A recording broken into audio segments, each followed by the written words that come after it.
Mothers day సందర్భంగా అవిరా fertility హాస్పిటల్లో మే 12 నుండి 31 వరకు ఉచిత సంతాన శిబిరం. ఆ నదంతా బంగారమే, ఎక్కడో కాదు మన భారతదేశంలోనే. ఎంతైనా తెచ్చుకోవచ్చు, ఎవ్వరు ఏమీ అనరు, కాస్త ఓపికంటే చాలు. ఏంటి మన భారతదేశంలో బంగారం దొరికే నదా? ఎక్కడ చెప్పండి? టక్కున వెళ్ళి ఓ 10 కిలోలు బ్యాగ్లో వేసుకుని వచ్చేస్తా, అప్పులైనా కట్టుకోవచ్చు అని అనుకుంటున్నారా? అయితే ఈ వీడియో చూడండి. ఆ నది ఏంటో, అక్కడ బంగారం ఏంటో మీకే తెలుస్తుంది.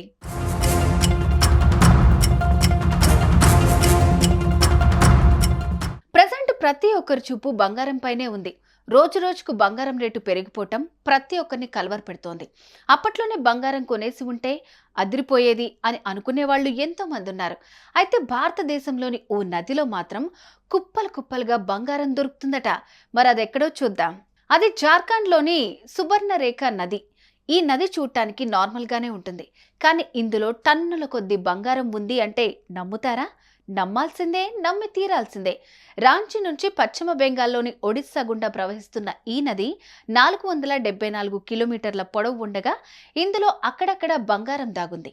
ఈ బంగారాన్ని అక్కడ నివసిస్తున్న వారు తెచ్చుకుని అమ్ముకుంటూ ఉంటారు. దాంతో వచ్చిన డబ్బులతో వారి ఖర్చులు పోనిచ్చి హ్యాపీగా ఉంటుంటారు.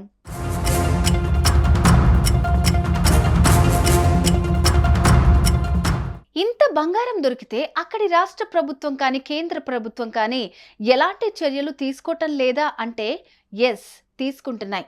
అసలు నదిలో బంగారం ఎలా వస్తోంది అనే దానిపై 2012లో కేంద్ర ప్రభుత్వం 2 వేర్వేరు సంస్థలకు బాధ్యతలు అప్పగించింది. అయితే ఆ 2 సంస్థలు నది ప్రవహిస్తున్న దారి గుండా ఎలాంటి గని కనుగొనలేకపోయారు. దీంతో ఆ బంగారం ఎలా వస్తుంది అనేది ఇప్పటికీ తెలియదు. కాగా ఈ ప్రాంతంపై కేంద్ర రాష్ట్ర ప్రభుత్వాలు పలు ఆంక్షలు విధించినా ప్రజలు వాటిని పట్టించుకోవట్లేదు. వారికి కావాల్సినంత బంగారం తీసుకుని జీవనం సాగిస్తున్నారు.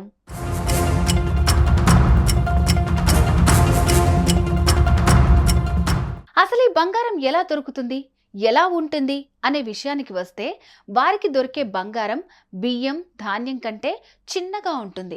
అంటే ఇసుకలో కలిసిపోయినట్లుగా ఉంటుందన్నమాట. ఇసుక కూడా బంగారం రంగులో ఉండడంతో అందులో నుంచి బంగారాన్ని కనుగొనడం చాలా కష్టతరం. కాగా వర్షాకాలం తప్పితే మిగిలిన అన్ని కాలాల్లోనూ ఆ ప్రాంతంలో బంగారం దొరుకుతుంది. వర్షాకాలంలో నీటి ప్రవాహం ఎక్కువగా ఉండడంతో చుట్టుపక్కల ప్రాంతాల వారు అక్కడికి వెళ్ళటానికి భయపడతారు. కాగా నది ఒడ్డున ఉన్న ఇసుకను జల్లెడ పడుతూ బంగారాన్ని వెతుకుతారు అక్కడి వాళ్ళు. ఇందుకు చాలా ఓపిక ఉండాలి.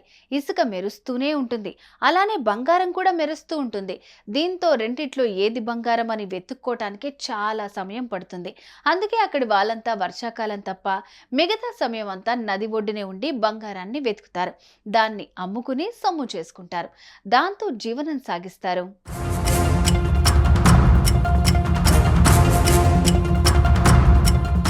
ఇదంతా తెలుసుకుని ఇప్పుడు మీకు కూడా సుబర్ణరేఖ నది వెళ్ళిపోవాలనుంది కదా?